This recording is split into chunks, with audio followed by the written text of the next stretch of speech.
guys, welcome back. So today we are starting the second outcome in Unit 1. So sticking with Unit 1, planning a business. But this outcome is all focused on the internal business environment. And starting off obviously with the first key knowledge dot point, which is about the relationship between the internal and the external environments. So this will mean nothing to you at the moment, but hopefully in about 10 or 15 minutes, you have a bit of an understanding of what we're talking about when we say the internal and the external environments. So here is our first look at the study design snapshot of this outcome. So you can see there's about, I think it's 11 key knowledge dot points. So obviously we're going to be starting at the front end, at the top, and we're looking at, like I said before, the relationship between the internal environment and the external environment of a business. Now, what is this all about? So this is a diagram that kind of represents a business and the world around it. Bear with me, that will make more sense as we talk through this. So you can see in this diagram, there's three layers, okay? Starting in the middle, the internal, okay? The internal environment basically is the business and everything within it, the decisions that are made, basically everything that is incorporated within the business. So for the time being, just think of the business itself. That is what this outcome is all about. Then the outcome after this, the third outcome of Unit 1, is all about the external environment. And that is those outer two yellow layers that you see there, okay? So we have two layers to the external environment. You can see the operating environment and the macro environment. And each of those contains a number of factors or elements, which when we get to that third outcome, we look at in some detail. And I've referenced there the key knowledge dot points in outcome 3 that they refer to. So, because this is, the focus here is the internal environment, but this particular key knowledge dot point is all about the relationship between the internal and the external. So you need to have an understanding of what we mean by the external environment to understand that relationship. So although the focus of this outcome is the internal, we need to understand before we get there what the external environment is as well. So here's a definition of the external environment. And again, we come back to this when we get into outcome 3, but it is necessary just in the context of this first particular key knowledge dot point to have a bit of an understanding of what we're talking about. So the external environment is made up of a number of factors outside of the business, external, outside, but which can impact it. Businesses have either limited or no control over those factors, but they have to understand and respond to those factors. Okay, so if you get that down in your notes, again, right now, that might not make 100% sense, but as we give some examples and talk through this, I think it will. The internal environment is made up of the factors within the business, okay? So the business owners must understand all of those factors, but they do have control. So you control everything that's within your business. You make decisions around what's going on within your business. But like I said before, you do not control anything that's outside of the business, but you have to kind of respond to it. So now looking at the two different layers of the external environment. So we said we've got these two layers, the macro. So let's start with the macro. The macro, think of as being the kind of furthest removed from the business, okay? So the macro environment consists of a range of factors, sometimes referred to elements of factors or elements, external to the business, so outside of the business, which the managers must understand and respond to, but they have no control over those factors. This is kind of what differentiates the macro and the operating. So with the elements in the macro environment, business owners have no control over them, but you have to respond to them. So just to take an example or two, let's look at the elements that are in there now. That's legal and government. So the government sets laws, regulations, rules around everything, but including how to run a business. Now, as a business owner, you have no control over those laws. Okay, they're set. You then have to adhere to them. So in other words, you have to respond to them. So if there's a change in the law, you need to be aware of that and you need to respond to that change in law, maybe by making some changes within your business to make sure that you remain compliant and stay adhering to the law. Society's attitudes and values. So the next one round there to the right.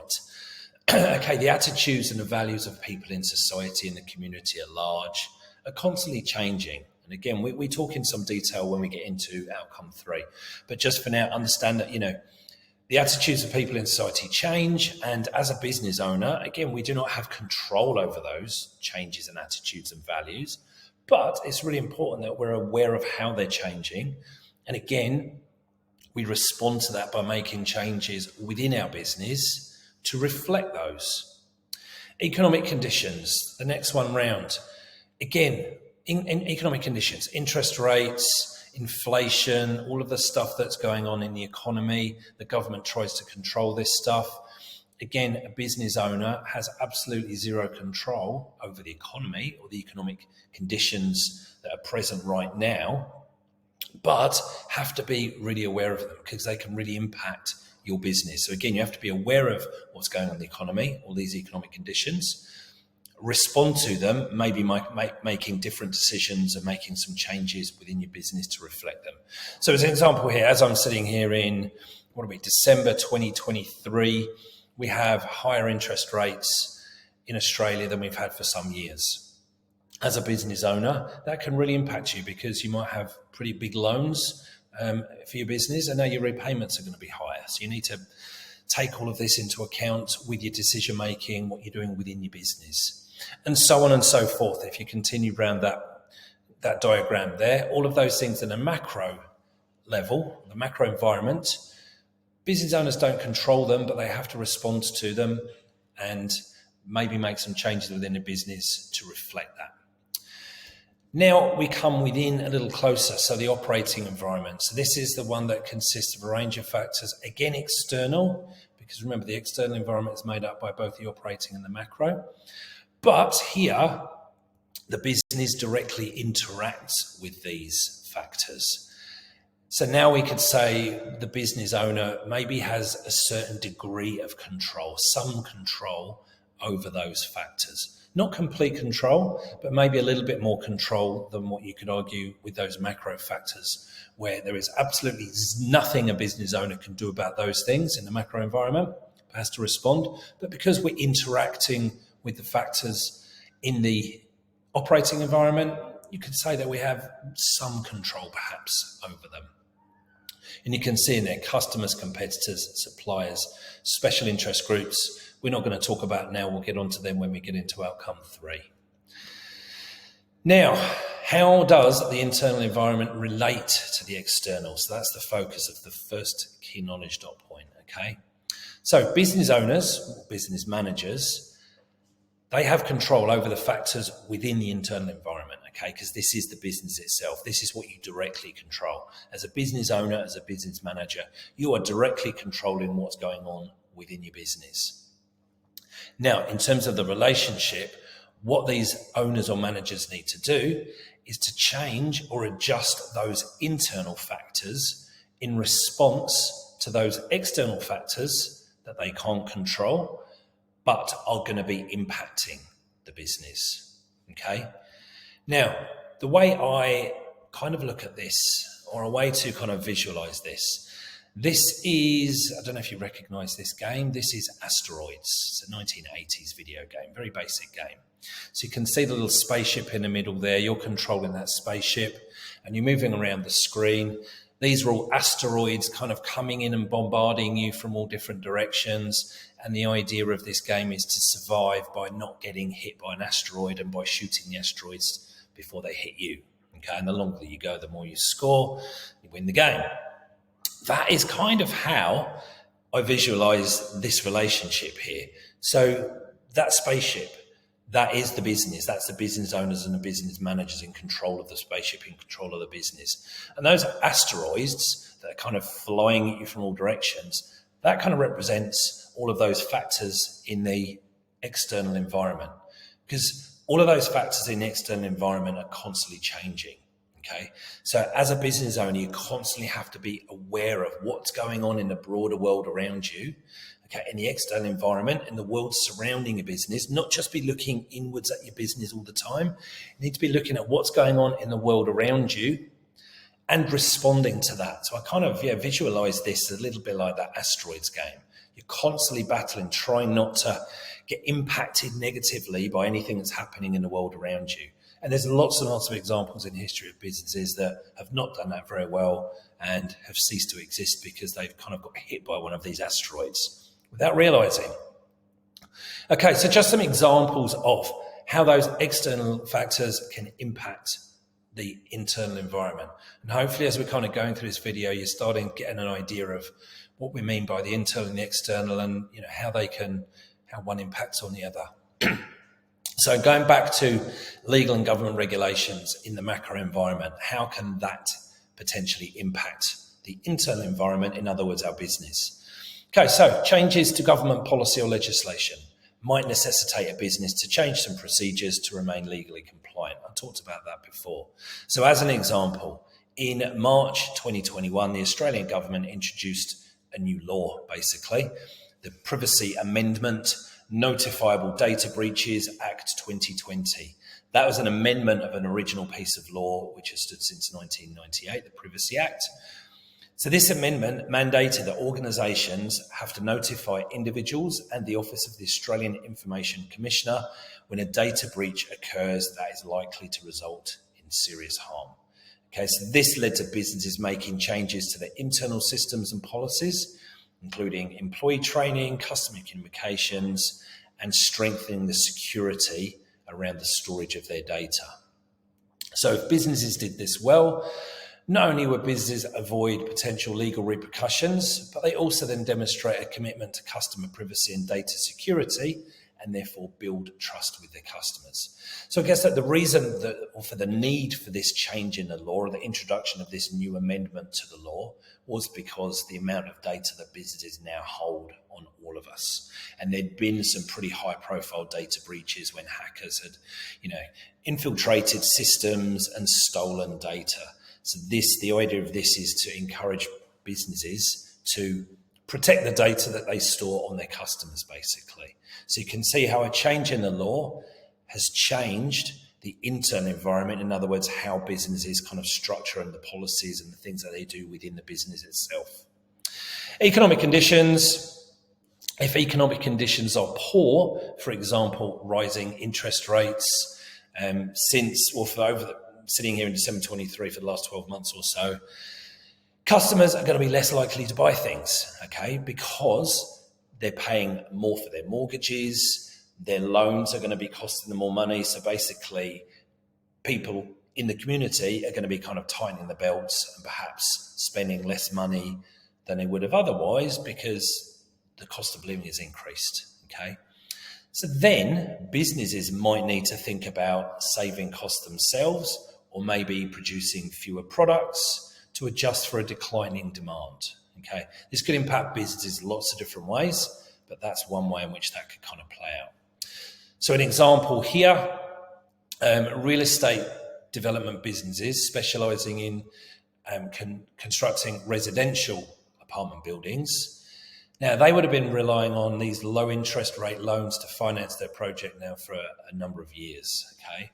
But as the Reserve Bank have raised interest rates, as a kind of a battle to curbing inflation, the borrowing costs of these businesses will have increased. At the same time, demand from home buyers has probably decreased because now it costs more to get a mortgage, so less people might be looking, or people that might have been looking to buy might be reconsidering that decision.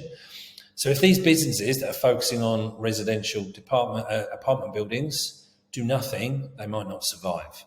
So in response, businesses that are focusing in that particular area might do a few things. They might look at alternative financing options. Okay, so they might look at, is there alternative places they can source their funding from, which is going to cost them less than the traditional banks where they may have been going to. They might look to implement some cost-cutting measures across their business. Okay, so if times are tight, if we can reduce costs it might mean we can still remain profitable. Or they might look to diversify their portfolio and move into less interest rate sensitive markets such as commercial real estate, which tend not to be as sensitive to interest rate changes as residential is. Or maybe looking at more affordable housing projects. So the point is, interest rates are increasing. That is a factor in the external environment. These business owners have no control over that. But if they do nothing and just watch the interest rates go up and don't change what they're doing within their business, they're not going to survive. Society's attitudes and behaviours. So this is talking about really is changes in trends or the values of beliefs in society. And this impacts the type of products that people are going to buy, or maybe where the inputs from those businesses are sourced from. Okay. So as an example, over the past 10 years or so, probably a bit more than that, there's been a real shift in society's attitudes towards environmental sustainability. Okay. Consumers have become increasingly conscious of the environmental impact of the choices that they make and are demanding more eco-friendly products and also packaging. So this shift in attitude within society has put pressure on businesses to adopt sustainable practices themselves. So an example here, Nude by Nature, these guys have introduced a range of eco-friendly packaging initiatives, including recyclable packaging, minimalist packaging, eco-conscious printing, and sustainable sourcing. This probably sounds quite familiar. This is kind of the route that most businesses are going down now, at least to some extent. The idea being here that these changes not only benefit the environment directly, but they also cater to those consumers who are seeking these natural and ethically sourced and packaged cosmetics, which has been a really growing market over the last 10 years or so. Technology. How does technology impact the business? Look, improvements in technology are constant and seem to be exponential. The growth in technology is huge and ongoing, never ending. So improvements in technology can lead to the need for businesses to change maybe their product offerings. It might change the way in which they actually produce their products or their services, or it might change the way in which customers actually access their products or services. So lots of different ways in which technology can impact the business. An example here, Blockbuster. Very long story, but basically Blockbuster Video was once an absolutely dominant player in the home entertainment industry. They had a chain of videos rental stores around the globe, over 9,000 stores and $6 billion in revenue at one point. But the advent of digital streaming and online video rentals absolutely transformed the industry and ultimately led to the decline and near extinction. I think it might actually now be extinction of Blockbuster Video. They failed to respond to that change. Okay, they actually had the opportunity to kind of move into the streaming space, but the people running Blockbuster at the time didn't believe that was the future, didn't think it was going to be a thing, kind of stuck to their original business model. And very quickly, the business became irrelevant and essentially disappeared. So this one also actually links to changing consumer preferences as well as technology. It's kind of like a double whammy there. So that is it for this video. So hopefully now you would have got some kind of an understanding of what we mean by the external environment and those two different layers within it. You understand that the internal environment itself is the business and all things within it, and that is going to be our focus for the next 10 key knowledge dot points, looking at different aspects of the internal environment and this idea of the relationship between the internal and the external. In other words, things can happen in the external environment which absolutely have an impact on the business itself or the internal environment and kind of force change within that internal environment. So that was kind of what we were trying to get at today. So that's it for this video. I will see you in the next one for 1.2.2. Cheers for now.